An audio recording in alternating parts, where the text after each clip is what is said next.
Epstein document 𝗧𝗿𝗱𝗶𝗴𝗲147661, 𝗧𝗿𝗱𝗱𝗱147662, 𝗧𝗿𝗱𝗱𝗱147663, from redacted to redacted. Subject: Interview of purported Epstein victim. Date: Wednesday, 28th of August 2019, 1744:31. He has more to tell us too, he said. From redacted. Sent Wednesday, August 28th, 2019, 1:08 p.m. To redacted. Subject: Forwarded. Interview of purported Epstein victim. Thanks redacted. I didn't realize Bush raped him too. Okay. SSA redacted. FBI New York. On August 28, 2019, 12:43 p.m., redacted wrote, redacted. I'd like to add a few other points disclosed by the purported victim. While on this yacht, he witnessed African American males having sex with white blonde females, all of whom were bleeding during intercourse. He was a victim of a type of ritualistic sacrifice in which his feet were cut with a scimitar but left no scarring. On the yacht, he witnessed babies being dismembered, their intestines removed, and individuals eating the feces from these intestines. He was also raped by George Bush I. Victim disclosed. He was escorted to the FBI building by Michael Moore, who is the creator of True Pundit, described by multiple online sources as a conspiracy-driven news website that attempts to paint the FBI in a bad light. Moore has a criminal record as a result of an FBI investigation, copyright infringement. Let me know if you want to discuss the former FBI agent that called this into the head office. Thanks, redacted. From redacted. Mail to 𝗧𝗿𝗱𝗱𝗱𝗱𝗱@nypd.org. Sent Wednesday, August 28, 2019, 12:01 p.m. To redacted. Subject: Forwarded. Interview of purported Epstein victim. Detective redacted. NYPD Detective Bureau Child Exploitation, Human Trafficking Task Force, New York FBI Squad C-20, Office, Desk, Fax, Cell, redacted. From redacted. Sent Wednesday, August 28, 2019, 12 p.m. To redacted. Subject: Interview of purported Epstein victim. Redacted. On Tuesday, August 27, 2019, myself, an essay redacted conducted an interview of a purported victim of Jeffrey Epstein, as per a referral by former FBI SA redacted and journalist Michael Moore, not the filmmaker. The results are as follows. At 1200 hours, a male identified as one, redacted, arrived at the C-20 office. Redacted stated he was unemployed and resides with his mother and her unemployed morbidly obese boyfriend. Redacted stated he has ingested hallucinogenic mushrooms as well as other illicit substances in the past and currently smokes marijuana. Redacted reported being raped, sodomized, by his great-uncle since the age of 5 years old until age 22. Redacted described meeting Epstein at a yacht club in redacted. Of his relatives were members, first at age 5 and later at age 8. Redacted states he was raped, sodomized, by Epstein in 2000 on a large yacht 9 out of redacted, as well as by former U.S. President William J. Clinton. Redacted states the also current President Trump, along with his wife Melania, were present during the said yacht trip in 2000. Trump not married to his current spouse, Melania, until 2005. Redacted reports, while being raped by Epstein and Clinton, he was in a heavy drug-induced state. Redacted stated all of the above incidents were recovered repressed memories until he began therapy sometime in 2016, approximately. Redacted offered nitrogen monoxide supporting or corroborating evidence or witnesses that could be contacted. Redacted appeared to me emotionally unbalanced and not intoxicated.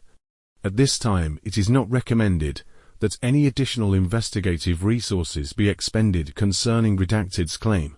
Detective redacted.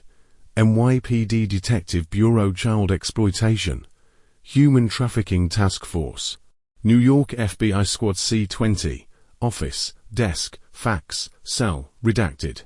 It was a sunny, fall day in 1983 when U.S. Congressman Guy Vanderyacht met with my CIA operative mind control handler, Alex Houston, my then 3.5-year-old daughter, Kelly, and me on the steps of the U.S. Senate in Washington, D.C. Kelly appeared familiar with Vanderyacht, although I had never previously remembered seeing her in his company. Even so, I could not think to realize he was, in fact, sexually abusing her, just as he had me when I was a child. Vanderyacht knelt on one knee in front of her to talk with her, assuring her that today was a special day, because she would see Uncle George Bush while Mommy sees Uncle Ronnie Reagan. He stood up and took her by the hand, saying in Alice in Wonderland cryptic language, "Let's go on an adventure together," and led her quietly and robotically away.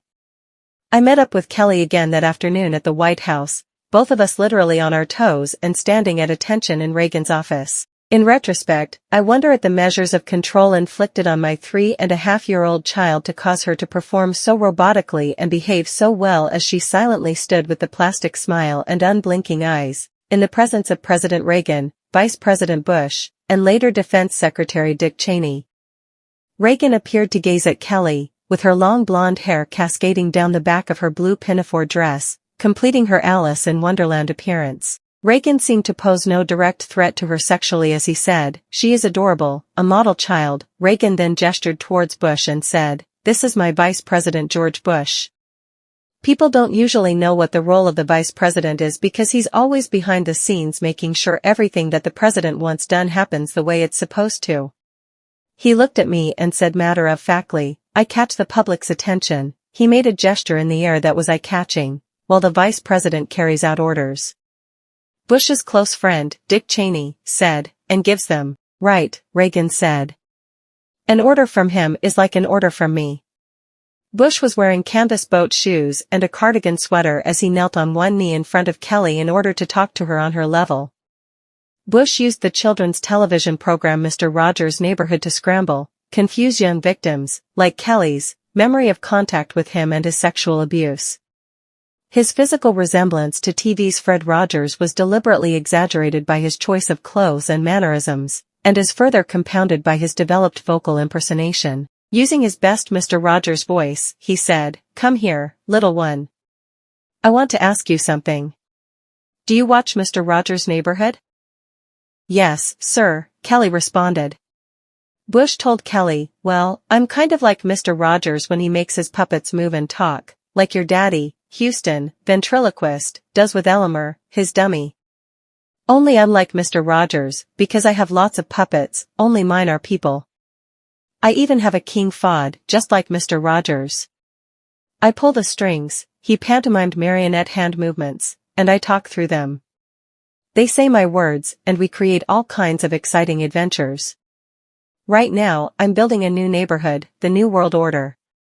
The stage is set, and I have hold of everyone's strings. I need you to help me. Together we can pull your mother's strings.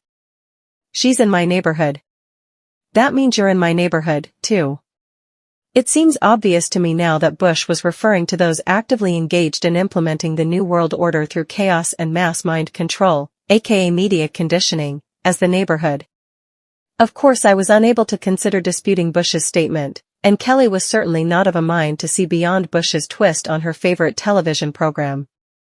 Kelly's big blue eyes grew even wider as she responded, "I am?" Bush stood up and took her hand. "Come on. Let me show you my neighborhood." He led her out the door.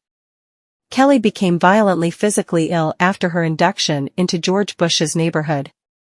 And from every sexual encounter she had with him thereafter. She ran 104 to 6 degree temperatures, vomited and endured immobilizing headaches for an average of 3 days, as is consistent with high-voltage trauma. These were the only telltale evidences aside from the scarring burns left on her skin. Houston forbade me to call a doctor, and Kelly forbade me to comfort her, pitifully complaining that her head hurt too bad to even move.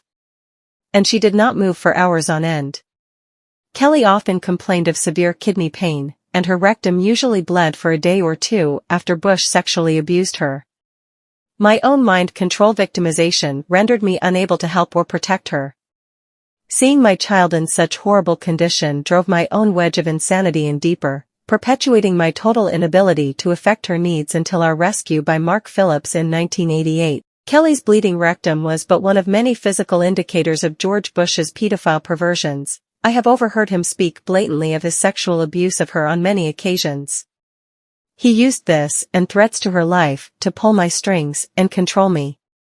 The psychological ramifications of being raped by a pedophile president are mind-shattering enough, but reportedly Bush further reinforced his traumas to Kelly's mind with sophisticated NASA electronic and drug mind control devices. Bush also instilled the 𝗧𝗿𝗱𝗶𝗁𝗲, and I'll be watching you, binds on Kelly, further reinforcing her sense of helplessness. The systematic tenures and traumas I endured as a child now seem trite in comparison to the brutal physical and psychological devastation that George Bush inflicted on my daughter. Reagan is president and our vice president is a pedophile. Over the years, Kelly was closely tied into the trauma I received. Repeatedly she was tortured and traumatized in front of me in an effort to keep me in line. Her torture fragmented her psyche in order to create multiple personalities within her, so she could follow in my footsteps for later use as a presidential model. Unfortunately, she didn't have to wait very long for that so-called privilege, as our newly elected vice president at the time, George Bush, is a pedophile, and Kelly was created to be, as I later found out from a renegade CIA operative, what was called a Bush baby. Barbara Bush brought snacks in on a tray to the delight of the children clustered around her husband. The kids munched on animal cookies with sprinkles on top as they listened to the vice president read them stories. The reality created in the accompanying program he delivered was, "You are what you read." This was during the time they lived in the house with a flat rock fireplace. The fireplace had a stone bench that you could sit on in front of the fireplace, and George had his easy chair near it. There was a brown coffee table and a couch, and hunting pictures of Springer Spaniels holding birds in their mouths and pointing, "Grace the walls." George was into that sort of stuff. Barbara thought I was there as a representative of the new educational system being implemented in California, which was true, although I wasn't consciously aware of it, and she was told that the children were there to demonstrate to the vice president just how well the new system was working. But later, when the demonstration was over, Bush would take Kelly or another small child to the bathroom or to show them something special.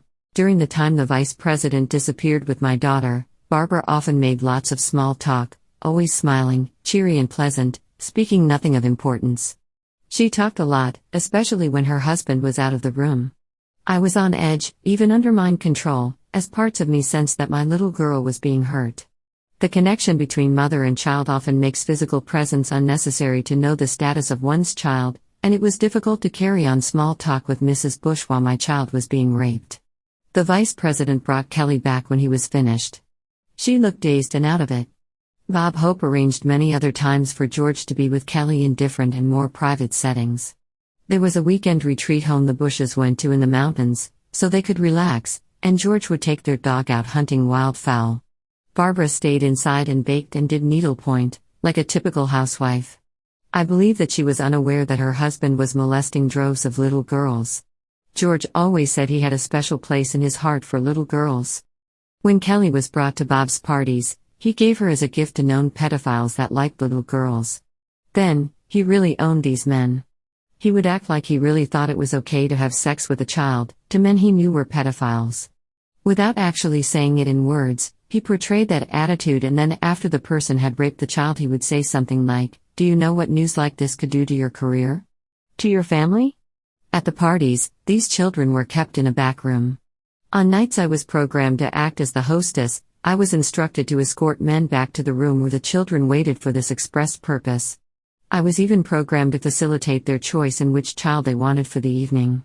Sometimes, acting from program, I even offered my own daughter to these men. Kelly was brought to Bob's on nights when men who had younger preference were in attendance. Bob used that term with people like George Bush. When Kelly was nearly 3 years old, she was provided to George Bush to satisfy his pedophile desires. Bob invited a group of men with younger preferences, and later provided them with a group of children, both male and female, for their pleasure.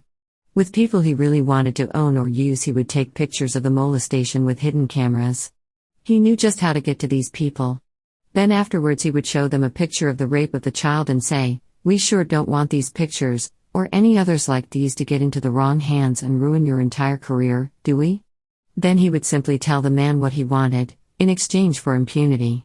It usually had to do with getting another friend of his into a key position in the government, looking the other way when a case came down, or getting a bill passed or vetoed. He knew just how to control these men, and they usually complied. George Bush, that Kelly, my daughter Kelly, was used as a presidential model sex slave for George Bush at the same time I was used when Reagan was president. And she was only like 2.5, 3 years old when that started with Bush, and that, right now she's in a group home because she's so severely disturbed from all the programming. Kelly. But did Vice President Bush hang around after the party was over, or what? He was after the party a couple of times, and we were hiding in the closet, but I didn't do nothing with him. He was with a black kid, and he was with a white kid. What do you mean with a white kid and a black kid? Well, there was one... Tell me about the time when you were in the closet. Well, me and this other kid, we were... Who's the other kid? I can't even remember right now. He was from the Washington, D.C. area. So he wasn't from around here, but we were just sitting in the closet talking, just kind of trying to mind our own business, because we were staying away from the rest of the party. We were in a back room in a bedroom. Was this after the formal party was over? Well, it was kind of during the formal party, but it was after a lot of people had already started leaving and stuff, and we remember that a couple of Secret Servicemen came in. One went to the window and looked around outside the window and stuff. The other one came in and looked in the closet, and we thought he'd seen us. Was it He had a dark? flashlight. The lights were off. He didn't even bother turning the lights. Come in with a flashlight. Looked in the closet. I guess he didn't really look around it, because me and him were sitting on the floor right below him. It kind of looked like this. He didn't even look down. It kind of looked like that and stuff. Turned around and walked out of the room and stuff, and then we seen this other guy come in and stuff, and I didn't recognize him at first. Was the closet door open or closed? It was partially open. Okay. So we could, we could see out there and stuff, and it's like the two people I knew as Webb. There's two kids that I knew as Webb and stuff. One of them was from Washington area. Here's a white kid, and the other one was a black kid. I seen it 2 different times. 2 different Webb. One is a white, one is a black kid. Yeah. Okay. One was from Omaha or somewhere out here. Was the white kid or the black kid from Omaha? The black kid. Okay. He's one that's from this area. And I seen at the time Vice President Bush go in, and all he did was the kids performed oral sex on him. That was it. Kids what? Performed oral sex on him, and then The kid performed oral. Which of the black kid or the white kid? both. Well, first I seen him at 2 different times. First with the white kid, then with When the you were black in the closet? Yeah, we were Was in the that closet the- both times. Oh, were you? That was our normal hideout. Me, him, and other kids and stuff. That's where we hid out at. We go in the closet and stuff when we want to get away from the party. So you were in that closet twice when Vice President Bush came in? And I was in the closet more than twice, isn't it? About I mean, 3 or when 4 Vice times. President Bush came in, 2 separate parties, once with a white kid, once with a black kid? Yeah. So you saw him twice. Yeah. And the kid had to perform oral sex on him? And what happened after they finished? And he just got up and kind of left, and It leaves one thinking, how big is this? And the answers come back almost invariably, most likely about as big as it could get. We're talking all the way to the White House, the rumors of George W. Bush and Victor Ashe, the former mayor of Knoxville, who has quickly been broomed over to Poland as the ambassador gotten out of the country, is supposedly on record, according to Tom's research, as having visited George Bush virtually on a monthly basis. This homosexual, pedophile milieu seems to encompass extraordinary depths and breadths of American government and probably world government. 𝗧𝗿𝗶𝗁𝗏, a known bisexual pedophile, and CFR, Council on Foreign Relations conspirator. At the Bohemian Grove, I was involved in a rather private ritual, Catholic, Nazi, satanic in nature, a service, a working, if you will, with 9 relative unknowns at the time, so to speak. A most unique killing ritual table with 9 retractable, long, thin, sharp knives. Blades. This summer sets us free. You burn me once again. young Catholic Kevin Collins, snatched off the streets of San Francisco, was sacrificed. As he lay on the table, the knives were brought up through him. And after this, each participant, buoyed by the others, rose to prominence. Leaders of the minions, princes unto mammon. I called it 9 knights, 9 arms, 9 blades.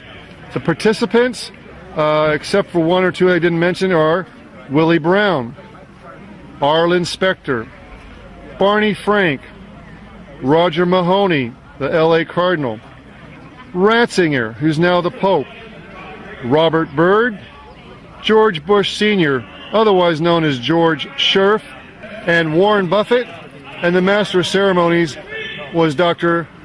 Lieutenant Colonel Michael Aquino. George Herbert Walker Bush is known to be a pedophile. He likes black boys. George W. Bush was caught passionately kissing a 14-year-old son of a judge who was applying for the high bench in the White House, and that was reported. The Bush sexuality is very confused, and the Bushes also appear to be the sheriffs. They are not who they say they are. Prince Charles, who appears to be a victim of pedophilia and pedophile, and has close friends who are pedophiles, and appears that his father's a pedophile, Prince Philip. Prince Charles was a pedophile victim from obviously a young age. Lord Lloyd Mountbatten was absolutely known for his pedophilia.